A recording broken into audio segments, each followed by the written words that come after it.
دین اسلام میں جمعۃ المبارک کے دن کو بڑی فضیلت حاصل ہے۔ ہمارے پیارے آقا صلی اللہ علیہ وآلہ وسلم نے ارشاد فرمایا، جمعہ غریبوں کا حج ہے، لہذا جمعے کی ادائیگی سے پہلے ان باتوں کا اہتمام کریں۔ جمعے کی تیاری جمعرات سے ہی شروع کر دیں۔ اپنے کاموں کو اس انداز سے شیڈیول کریں کہ نماز جمعہ کے اہتمام و ادائیگی میں کوئی کوتاہی نہ ہو۔ جمعرات کو نماز عصر کے بعد دعا و استغفار اور تسبیحات پڑھیں۔ بزرگان دین فرماتے ہیں، بندوں کی روزی کے علاوہ اللہ مزید فضل فرماتا ہے، اور یہ فضل وہ اسی کو عطا فرماتا ہے جو جمعرات کی شام اور جمعے کے دن سوال کرے۔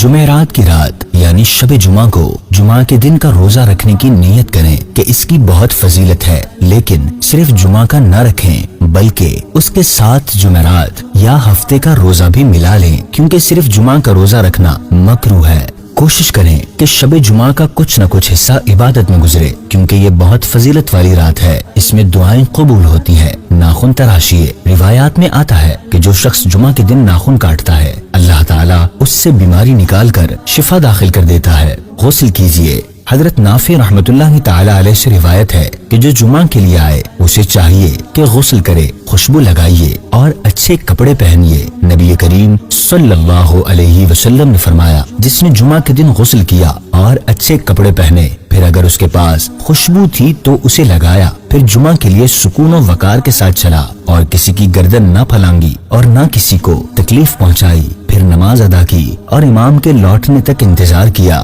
تو اس کے 2 جمعوں کے درمیان کے گناہ بخش دیے جائیں گے۔ امامہ باندھیے۔ نبی کریم صلی اللہ علیہ وسلم نے ارشاد فرمایا، بے شک اللہ عز و جل اور اس کے فرشتے جمعہ کے دن امامہ باندھنے والوں پر درود بھیجتے ہیں۔ اللہ کریم ہمیں جمعۃ المبارک کا ادب کرنے اور ان نیکیوں کو بجا لانے کی توفیق عطا فرمائے۔